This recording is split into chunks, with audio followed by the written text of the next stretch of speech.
5 seconds. Start. Mr. Deputy Speaker, sir, the address of the governor has received praise from the government benches and criticism from the opposition benches. I would like to make a few observations on the address. We expected that in the address there would be a mention of the policy and program of work which the government proposed to carry out during the ensuing year. I am sorry that the address is silent on the matter. However, there is one thing which is interesting, and that is the desire on the part of the ministers to get useful suggestions from honorable members of this house. I find that since yesterday, members have been making useful suggestions. But I do not know if the honorable ministers concerned are present here to take note of the suggestions, perhaps with the exemption of a few like the Minister for Local Administration and the Finance Minister. I know the Finance Minister is present for the purpose of taking notes so that he may be able to answer any criticisms that may be made against the government. But he may not be taking note of the suggestions made by the honorable members for implementation at a later stage. There are two words in the governor's address, namely welfare administration. Welfare administration means the existence of a welfare state. It is the desire of everyone that a democratic welfare state should be established.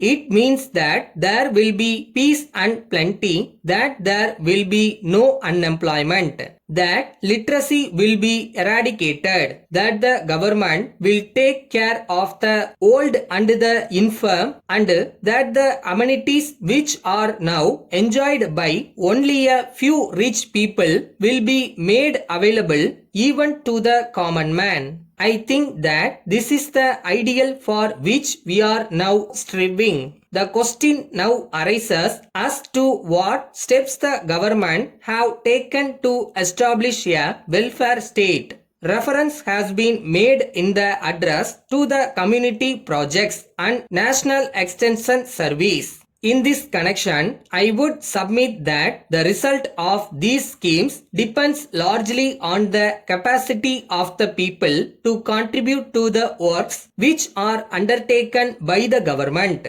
If we go into this matter, we will find that the capacity of the common man in this regard is nil. So, if we are asked whether the schemes have been a success with reference to the common man, we can only say no. It is said that the advantage that may be gained by these schemes goes only to the richer classes of people, and that the common man is not able to get anything because he is not in a position to contribute money to the carrying out of the work under these schemes. Then I would suggest that the salvation of our country lies in the formation of cooperative units.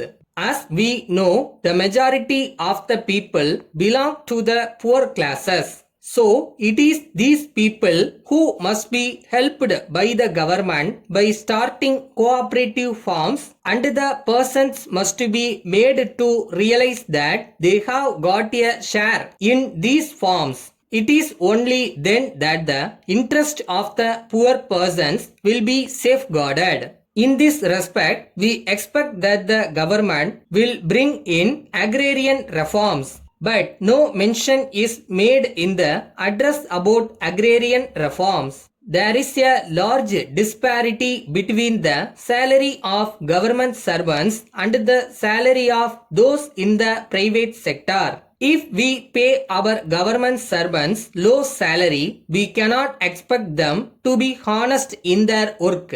Letter from the Zonal Manager, New India Insurance Company, Kolkata to Thiru Subramaniam, Kolkata. Dear Sir, we are in receipt of your letter of the 10th instant. We are sorry to learn that you find it difficult to continue your existing policy with us and so desire to surrender it. The surrender value of your policy at present comes to rupees 9,000 only. But we would like to point out that the surrender of a policy is not in the interest of a policy holder. As you will find from the figure quoted, the policy holder will get less than what he paid and what is more, he deprives his dependents of the provision he made for them. Of course, he may think of buying another policy when its difficulties are over. But apart from the increased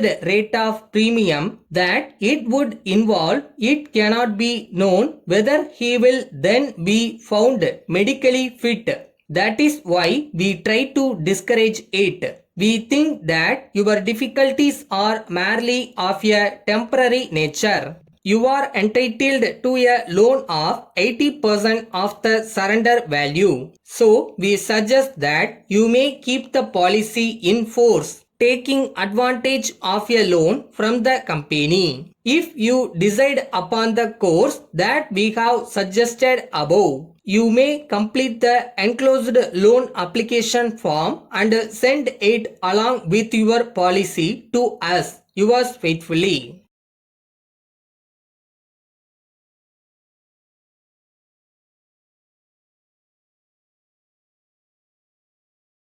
ஒரு விஷயத்த திருப்பி திருப்பி love and கேரோட பண்ணிட்டு இருந்தோம்னா செய்யும் தொழில் தெய்வம்னுவாங்கல்ல. So அந்த தெய்வம் நம்ம கிட்ட லாபகமாக வரும்னு நினைக்கிறேன்.